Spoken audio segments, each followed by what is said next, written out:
My name is Mike Winther, and this session is called Cross-Examination Techniques. What we're going to do in this session is talk about the part of the debate round that we call cross-examination. We typically call it CX for short. And this is a great part of the debate round that frankly is not well understood by debaters. This is probably the most fun and enjoyable part of the debate round to the accomplished debater. So we're going to talk a little bit about what cross-examination is, some goals for it, how you can do a better job of being cross-examined, and actually also a better job of doing cross-examinations. Well, first of all, let's just make sure we're on the same page. The cross-examination is usually that 3-minute window of time at the end of each of the constructive speeches. That is the point where one debater gets up and questions the other debater who's just given a speech on the content of their speech or really anything else about the debate round. Now, if you are a beginning debater, cross-examination might be the most stressful part of the round. As the speaker who's just finished your speech, you have no idea what kind of questions you're going to be asked. And it's very easy to have some fear and trepidation about maybe I don't know the answer to the question. Maybe I look foolish in this cross-examination. So beginning debaters tend to worry about that a little bit. But frankly, the debater on the other side of the equation, the one asking the questions, can be equally nervous. Their mind is thinking, well, gee, what questions do I ask? And what if I ask a silly question? And what if I can't fill the whole 3 minutes of cross-examination time? Well, what happens over time, debaters graduate from being nervous about cross-examination to appreciating and loving this 3-minute window of time. And one of my objectives is to help you grow to appreciate it, to love it, and help you learn how to do it better. I often maintain that as debaters, you often don't understand how to best communicate and persuade the judge. Debaters become very self-focused. We're focused on our speeches, our flow, our evidence. We're focused on the opponent. And yes, we spend all our time looking at the judge, but we don't oftentimes stop to understand what's going through the judge's mind. Now, keep in mind at the typical high school debate tournament, your judges may be judging a number of rounds. As a matter of fact, a judge may judge 6, 8, 10 rounds over a weekend tournament. As a debater, you have to keep in mind that you think what you're saying is interesting, but the judge probably has heard a lot of it before. So debate rounds can become a little bit of a dull experience for some judges, and it's really a lot of work for the judge to treat each speech as something new and exciting. But if you were to survey judges, I think you would find that the part of the debate round the judge appreciates the most and maybe looks forward to the most is the cross-examination. Here's where two debaters match wits, mano a mano. Here's something that's not scripted. You never know how it's going to go. And for a lot of judges, the judge has this hope that this potentially boring debate round might all of a sudden become interesting during this 3-minute cross-examination window. So our goal as a debater is not to disappoint the judge. Our goal is to make this 3-minute window the most interesting part of the debate round. And I can tell you, as someone who's judged a lot of debate rounds, if I see a debater who performs well in cross-examination and has good questions and good answers and has an objective and meets that objective, not only do I appreciate that and will I score that student higher in cross-examination, but I begin to look for reasons to give that debater a win. I have a little bit of an internal bias as a judge. I want to find a way to reward the debater who's mastered cross-examination. So you need to learn to master it as well. Well, let's talk about your goals for cross-examination. I have a number of objectives or goals you can try to meet in cross-examination. These are not equal. Some of these are higher goals than others. Let's start with the less important goals, but these are things the first-year debater might focus on. Your first goal in cross-examination at the elementary level is simply to provide preparation time for your partner. You see, if you get up and only cross-examine for 30 seconds and leave the other 2.5 minutes unused, that means your partner who has the next speech lost 2.5 minutes of preparation time. Now, the highest goal and your highest objective is not just filling time. That is a lower level objective, but it's still an important objective. You need to make sure that you buy your partner as much preparation period time as possible. So what I'd encourage you to do is learn to fill your cross-examination time so that your partner has full preparation time. I have to put a caveat to that, however. Don't bore the judge with bad questions. If you're just filling your time by talking about the weather, the judge will not appreciate that. So we need to find a way to fill our time, but to do it in a quality way. Okay, the second objective, first is prep time for your partner. The second objective in cross-examination is to get missed points. You were sitting at your desk, you were flowing your opponent's speech, you might have missed one of their points. If you miss something, you need to use cross-examination time to ask the opponent what it was. So if you're flowing the first affirmative constructive, and they have a harm 2 with subpoint A, B, and C, and you miss subpoint B, cross-examination is the absolute must time. You have to find out what that missed point was. And a lot of debaters think, oh, it's no big deal. But if you miss a point and don't write it down, then neither you nor your partner are going to respond to that point. And if you don't respond to it, your opponent is going to win the point. So second of all, use cross-ex to get missed points. Number 3, you want to use cross-examination to really understand your opponent's position. And debaters, I think, undervalue this. You cannot refute your opponent's position if you don't understand it. And oftentimes, I think we have the mindset, especially if you're a young debater, this affirmative team is confident, they seem to know what they're talking about. The judge is mature, they seem to know what they're talking about. And if you're the negative and you don't understand something, sometimes a debater's afraid to admit that they don't understand something. Debaters, never be so prideful that you're not willing to admit you don't understand something. Use cross-examination to gain understanding. There's a great example from a few years ago that happened at a tournament that I was at. And I had some teams at a large tournament, and a rumor begins to spread around the tournament that there was a squirrel case. Now, if you're not familiar with that terminology, a squirrel case is just something that's maybe marginally topical or something that's unusual. And debaters, of course, are very worried about squirrel cases because maybe you don't have preparation, you don't have evidence. So this rumor starts going around about this team, and they were banning a chemical. And the whole affirmative case and plan was to ban a particular chemical. And apparently, no one had evidence on this. And so this rumor begins to spread, and so my debaters are talking about this, thinking about how they might prepare for it. Well, as it turned out, later in the tournament, I believe it was a 6-round tournament, round 6 had occasion to watch this team running this affirmative. And they had this case dealing with a chemical called dihydrous monoxide. And they had all this evidence about the harms of dihydrous monoxide. They would talk about the deaths from it, the injuries. They had some statistical data. And their plan of action was simple. They were going to ban this chemical. As I'm watching this debate round, I'm aware of where this is going, but the other debaters weren't. And I noticed the negative team, they were following some of this advice. They were trying to get an understanding of the case. As a matter of fact, the negative is just fishing for information, hoping to think of an argument. And the negative says, well, dihydrous monoxide, what is it? And the affirmative says, well, it's a chemical and it's used in industry and so forth. And the negative, still fishing for understanding, says, well, what's it used in? And the affirmative says, well, it's in pesticides and it's in paint, and gives a laundry list of things that it was in. Well, this was not enough for the negative team to know what to do with the argument.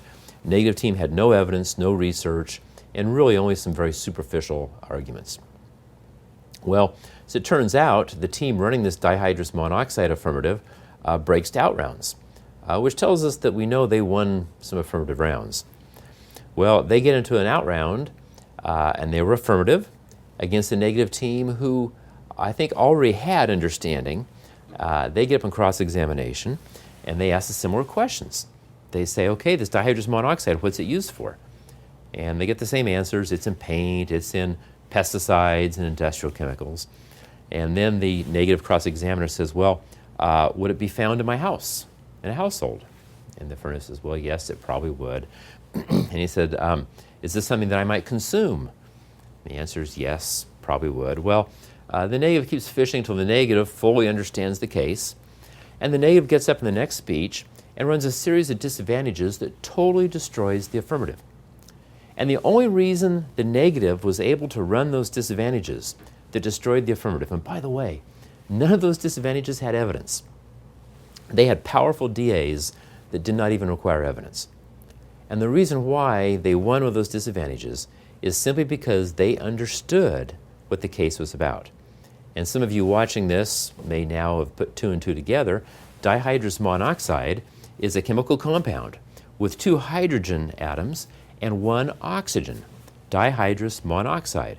You might know it as H2O, which is water. What we had in this case is an affirmative team that was talking about water deaths. Their death evidence was from drownings. And their plan was simply to ban water from the country. Now, if you're a beginning debater or an advanced debater, I don't know that it matters, you probably would have no trouble defeating a team whose plan was to ban water. The reason so many teams lost to it is because they didn't have understanding of the position. They didn't figure out what dihydrous monoxide was. They assume it's a strange chemical. They go through their evidence box. They've got no research on it. They don't know what to do. It's a humorous example. This team obviously came to the tournament with the idea of having a little bit of fun. And the evidence they read, by the way, was legitimate. There are websites that has some statistical data that refers to water not as water, but as dihydrous monoxide. And they had tapped into those websites for evidence to support their case. So it's a humorous story, but it makes a very important point. And that is, you need to understand your opponent's position. So, okay, our cross-ex goals. Number 1, prep time for your partner. Number 2, get missed points. Number 3, have understanding of your opponent's position and whatever time you need to invest to make sure you understand what you're debating against. Number 4, you're going to use cross-examination to build your credibility. You know, you're high school students. You're not PhDs in public policy. So you're citing evidence, you're using experts, but you are not going to cite evidence for every single claim in the debate round.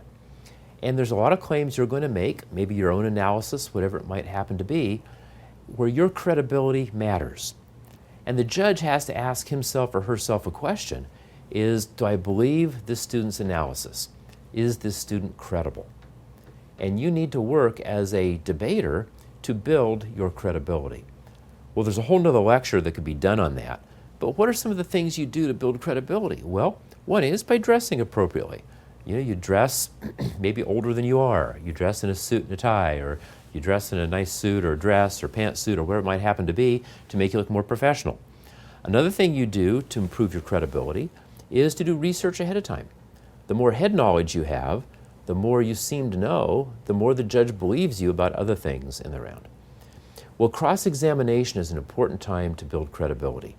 Whether you're the questioner or the questionee, you can really prove to the judge that you're knowledgeable by the types of questions you ask and by the way you answer questions.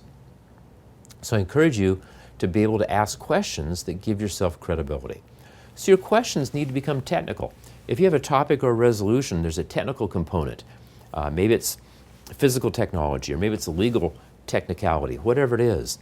If you can demonstrate in cross-examination to the judge and to the audience that you understand the technical nature of the subject, then that's going to make you look more credible.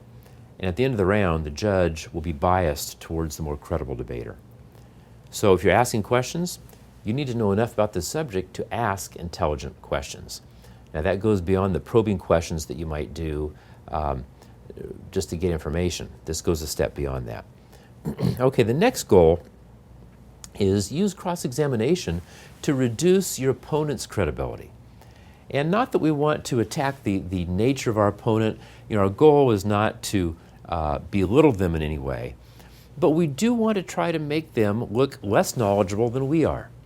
So if you can ask intelligent questions, and if your opponent doesn't understand them or doesn't know the answers, then your opponent loses credibility.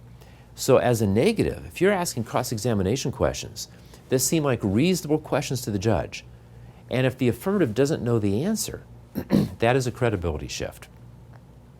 For example, a number of years ago on an energy topic, an affirmative team was putting in windmills and having government subsidies to do wind power. Well, the negative gets up and asks some specific questions and asks the affirmative, which kind of turbines are you going to put in? And the negative mentions a couple of different kinds of turbines. The affirmative didn't know what kind of turbines they were going to put in. And you could tell by the look in the affirmative's face, the affirmative debater had never heard of these different kinds of wind turbines. Well, right off the bat to the judge says, wow, the negative knows about the different kinds of wind turbines, the affirmative team doesn't. So what happens to credibility? It shifts from the affirmative debater to the negative debater. In that same round, the negative said, okay, how much electricity on average, in a year, can one of your turbines generate? Again, the affirmative had no data, no numbers.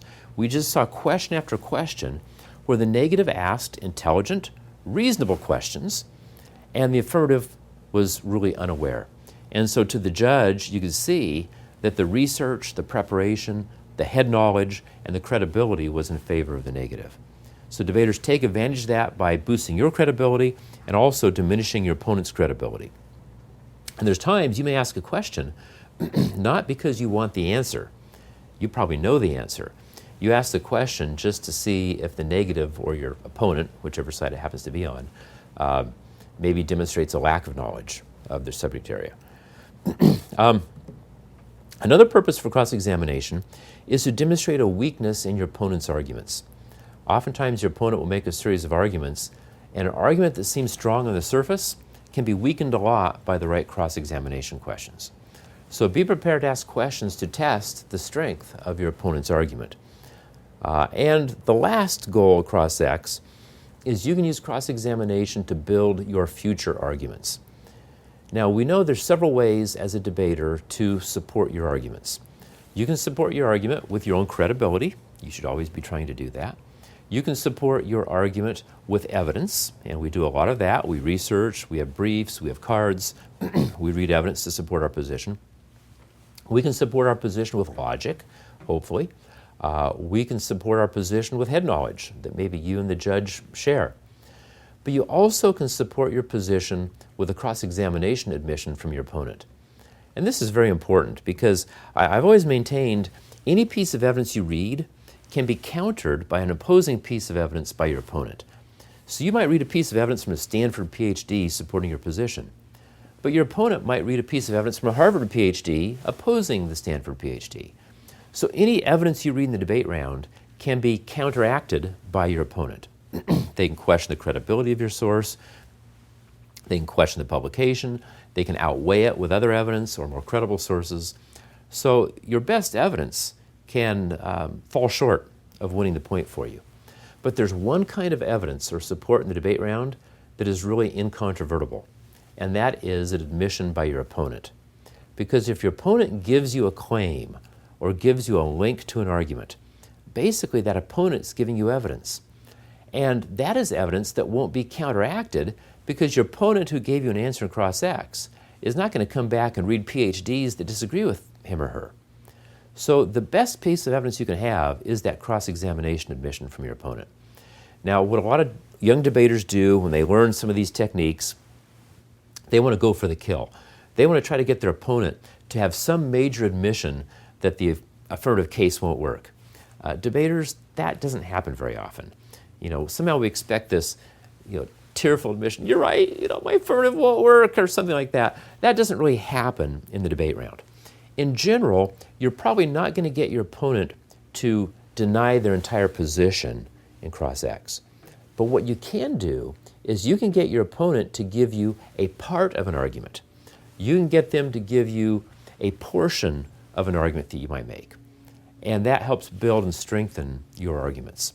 And there's some tools for doing this, one of which is using some stock issue technique. If you know the stock issues, and if you're not familiar with those, talk to your coach or read up on the stock issues. But there are some trade-offs between the stock issue of inherency and the stock issue of solvency. Inherency, that is reasons why the status quo is not fixing a problem. Solvency is the support of why your plan will fix the problem. So an affirmative team, to win both stock issues, has to be able to demonstrate solvency, that their plan will solve, but they have to demonstrate inherency that the status quo isn't or can't. Now, there's a lot of great tools you can use in cross-examination here.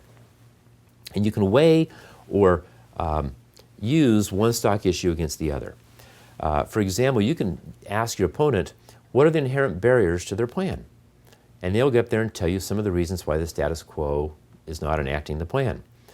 And right off the bat, they know you're asking about inherency. You can follow up that question saying, well, is that all? Are there other reasons why the status quo isn't solving this? And now they are going to feel obligated to give you more reasons why the status quo can't fix the problem. Well, that strengthens their inherency position. But the trick here is I'm really not after the inherency argument. I set up the inherency question so my opponent thinks inherency, but really I'm after a solvency argument. And as my opponent says, oh, the status quo is not doing the plan because of A, I'll say, well, great, are there other reasons? And they'll say, well, the status quo is not doing it because of B. Anything else? Well, status quo is not doing it because of C, and they'll give you a series of reasons. All of these reasons why the status quo is failing to fix a problem can become solvency arguments because they may be obstacles to the affirmative team's plan. So, for example, maybe an affirmative team has a proposal under an energy resolution where they are using ethanol to fuel cars. And you might say, well, what are the barriers? And the first barrier, the obvious one is, well, Congress hasn't passed our plan. Well, any other barriers? They say, well, yeah, ethanol is expensive. Oh, really? Okay.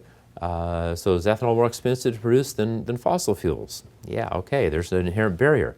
But what is that? That's also a solvency or a disadvantage, because now they've told you that ethanol is more expensive to produce than fossil fuels. So that could either be a solvency argument where their plan won't work, or if they can compensate for that in their plan, it's a disadvantage because it's more expensive. If they say, well, ethanol also isn't used because it doesn't work well in cold climates. Oh, really? Okay, well, there's a problem with their plan. So you kind of go through this by using a trade-off between inherency and solvency to get answers or links to arguments. So a powerful way to build arguments. So those are some of your goals in cross-examination. From the lowest level, be prep time for your partner. Number 2, get missed points. Number 3, understanding your opponent's position. Number 4, build your credibility. Number 5, reduce your opponent's credibility. Number 6, demonstrate weaknesses in your opponent's arguments. And number 7, to help build your future arguments or give you pieces of an argument. Those are the goals you want to look for. Now let's talk about the mechanics of how we're going to do this cross-examination.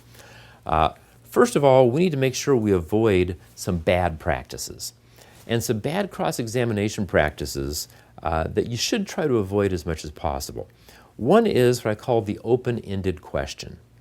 Because an open-ended question is a question that allows your opponent to speak too long. So you would not want to get up in cross-examination as a negative and ask your opponent a question like this. How does your plan work? That is an open-ended question. That is a question without a fixed set of answers. And if I'm the affirmative and the negative says, how does your plan work? I'm going to be prepared to give a very lengthy answer of all the reasons why my plan is going to work and how it works. What you've essentially done with an open-ended question is you've taken your 3 minutes of cross-ex time, you're handing it to your opponent, and you're saying, I know you just had an 8-minute constructive, but I want you to have 3 more minutes. Your objective in cross-examination is not to lengthen your opponent's speech by giving them more speech time. So when you ask an open-ended question, that gives your opponent a lot of free rein to continue their sales pitch and to waste your cross-examination time. Probably the only time you want to use open-ended questions is if you don't understand something. So again, if you lack understanding of their position, you may ask open-ended questions as a necessary evil to understand the issues at hand. So by avoiding the open-ended question, you really control the cross-examination more. And in general, you want to do the opposite of the open-ended question, which is what I call a closed-ended question. A closed-ended question is a question in which you give the opponent a question for which there's a fixed number of answers.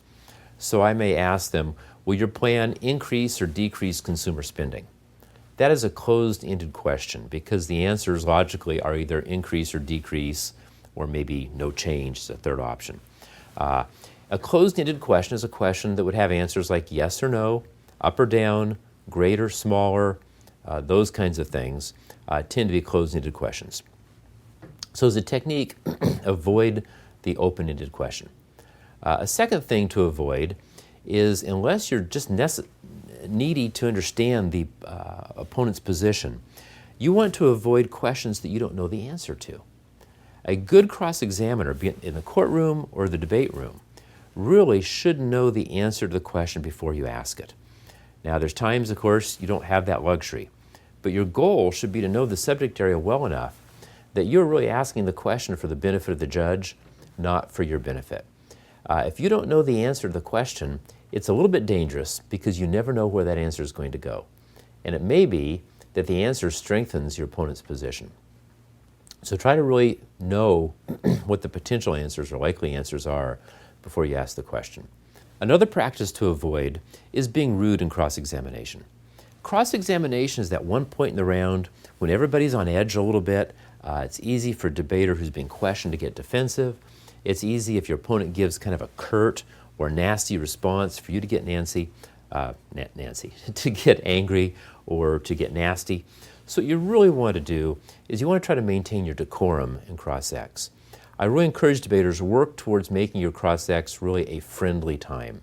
If you have to get rude or if you have to get stern in cross-examination, you're doing it wrong.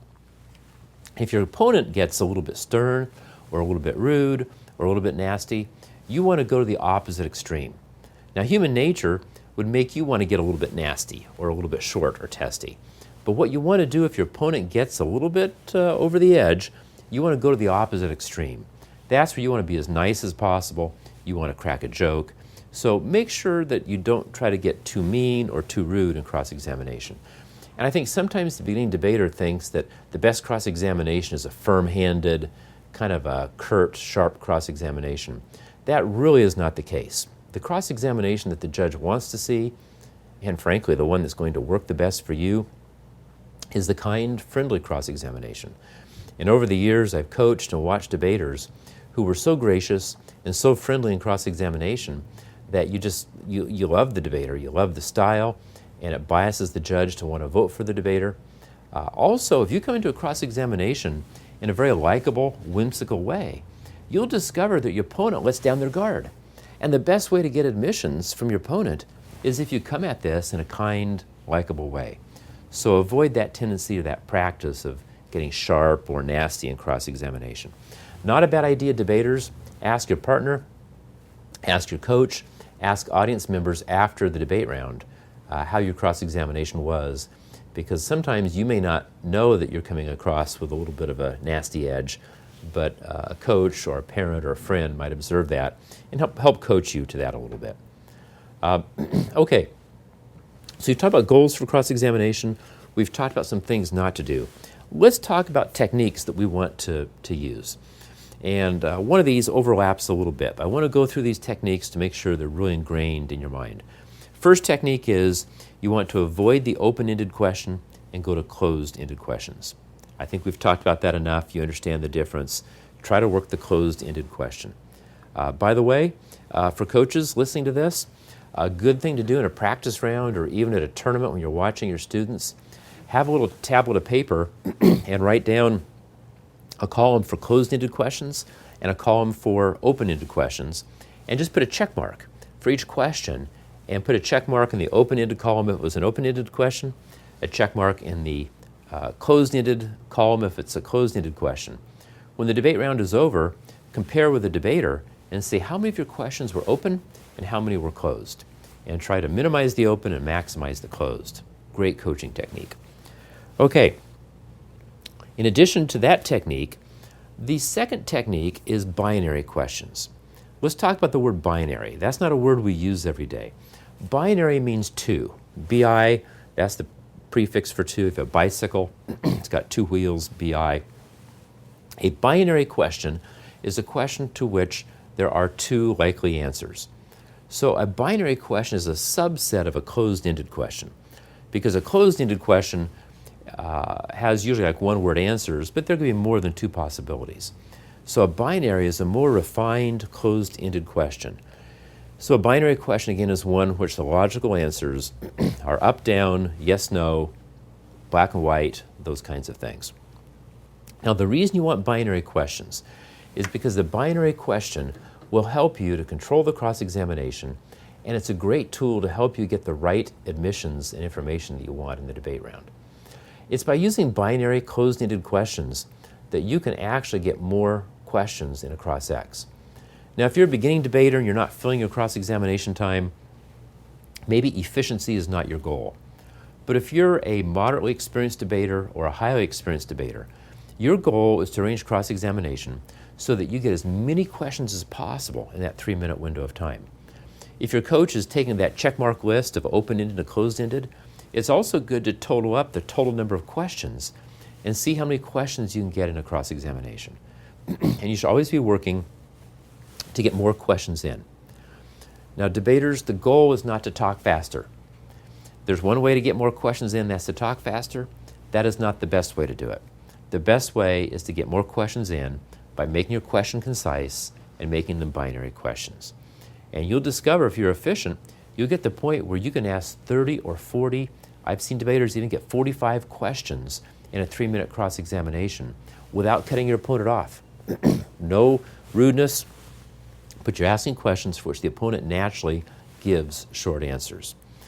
Now, the key benefit to the binary question, it allows you to create something we call a cross-examination tree. And we have a little graphic here, a board, to demonstrate that. So to demonstrate the cross-examination tree, I have this whiteboard here with a little bit of drawing on it. And what we have on the whiteboard is we're going to chart or graph our questions. Now, I've not written out actual questions here, but I start off with a representation. Here's where question 1 would be. So question 1, that's my first question. I call it Q1. If it's a binary question, there are only 2 likely answers my opponent will give. So they will give either answer A1 or answer A2. Now, the benefit to the binary question is not only that it's faster because the answers are short, but the benefit is I can plan future follow-up questions. And oftentimes debaters see cross-examination as a series of individual questions. But really a good cross-examination is not a series of individual questions. A good cross-examination really are lines of questioning. And when we talk about lines of questioning, we're talking about a series of questions on a single point. So don't think about individual questions. Think about a line of questioning, and your line of questioning is designed to show a contradiction in your opponent's view or to lead your opponent to a particular conclusion that helps you. So I've got question 1 here with 2 possible answers, A1 and A2. Now, I know ahead of time, and I can plan this before the debate round occurs. I know there's only 2 logical answers. Now, because of that, I can plan a follow-up question. So for answer 1, I can plan what my follow-up question might be, question 2. But if they don't give answer A1, if they give answer A2, I have a different question in mind, what I call Q3 or question 3. Now, if we go to Q3 and I ask this question, if it's binary, I know that their answers will be either A5 or A6, and I can plan a follow-up question. And I think you see the process where this goes. This is something that you can't do with every single line of questioning in the debate round. You wouldn't have time to pre-prepare all of these. But you can find with certain plans or certain harm contentions, you can plan a cross-X tree at home or in class with your partner and work through this tree before you get to the tournament. And the beauty is, if you do this and think it through logically, you can bring yourself to some powerful, powerful results. I had a team that I coached a number of years ago who had an opponent who we really could not defeat at tournaments.